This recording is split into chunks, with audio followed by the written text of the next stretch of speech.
नमस्कार दोस्तों, क्या आप जानते हैं कि तड़ित चालक हमेशा मकान के ऊपर क्यों लगाया जाता है? असल में, तड़ित चालक एक लोहे या तांबे की छड़ होती है, जो आकाशीय बिजली से मकान को बचाती है।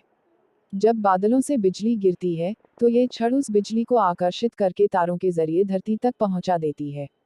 इससे मकान, लोग और उपकरण सभी सुरक्षित रहते हैं। अगर तड़ित चालक न हो, तो बिजली गिरने से भारी नुकसान और आग लगने का खतरा रहता है। इसलिए इसे हमेशा मकान की सबसे ऊंची जगह पर लगाया जाता है।